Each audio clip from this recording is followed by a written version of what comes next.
예, 안녕하십니까. 광주대학교 한규무입니다. 어떻게 음량 음질 정상적인가요? 잘 들리시나요? 예, 감사합니다.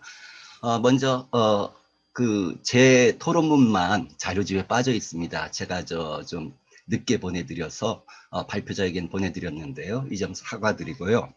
유 선생님 오늘 발표는 어떤 점에서 의미가 있는가? 5.18 당시 연구에서 광주 YMCA, YWCA가 빠지는 그런 연구는 찾기 어렵습니다. 근데 정작 그 두 기관의 5.18과 관련된 독자적인 연구는 없습니다. 그런 점에서 의미가 있고요. 또 그 외에 여러 가지 미덕이 있습니다만 시간 관계상 생략하고요. 질문 세 가지, 제언 한 가지 드리겠습니다. 네, 먼저 첫 번째입니다. 실천 자원이라는 표현 쓰셨습니다. 그 개념입니다. 본문에선 나오지 않아요. 정작 사회학적 용어인지는 모르겠지만 과문한 제게는 굉장히 좀 생소합니다. 제일 제목 먼저 나오는 표현이기 때문에 이 설명을 좀 부탁드립니다. 두 번째, 그 발표자는 머릿말에서 박용준과 표정대의 삶과 죽음은 5.18 항쟁이 그들의 삶에서 무엇이었을까를 묻게 한다. 이에 본 글은 5.18 항쟁이 항쟁 전후 개인과 집단의 실천행위 어떤 요소로 작용했는지 묻고 그 답을 찾고자 한다라고 했습니다. 그러면 맺은 말에서 그 답이 무엇인지 간단하게라도 제시해 주셔야 됩니다. 이에 대한 설명을 부탁드립니다. 세 번째입니다.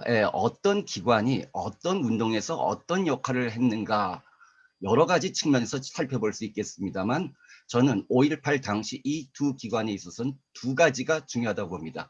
첫 번째는 물적 지원입니다. 즉 재정적인 것보다는 공간을 어떻게 제공했느냐. 그런데 두 기관은 전부 이 점에서 분명히 공간을 제공을 했습니다. 다음으로 중요한 것이 인적 지원입니다. 인적 지원은 그 조직의 구성원들이 임원과 회원들이 어떻게 참여했는가 하는 겁니다.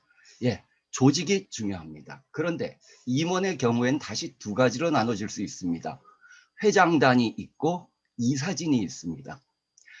YWCA 같은 경우는 회장, 그다음에 총무, 간사 등이 즉 회장단이 조직적으로 5.18에 참여한 것이 확인이 됩니다. 그런데 YMCA 같은 경우는 회장단의 참여는 확인되지 않습니다. 다음에 이사진인데요. 5.18과 관련된 여러분들이 광주 YMCA의 이사였던 것은 맞습니다.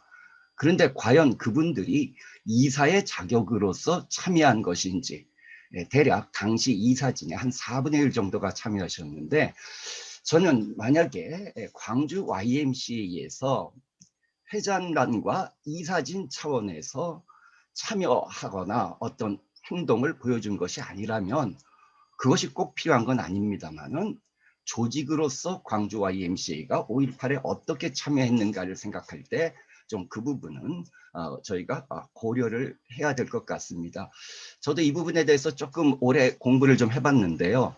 회의라도 과연 열렸는가? 회의라는 것이 뭐 정식 회의, 회의록을 남기고 이런 걸 의미하는 건 아닙니다만은 어쨌든 회의라도 이런 것이 좀 열렸었는가? 이것이 증언에서는 잘 확인되지 않습니다. 예, 세 번째 질문이 좀 길었네요. 제언 한 가지입니다. 이건 좀 짧습니다.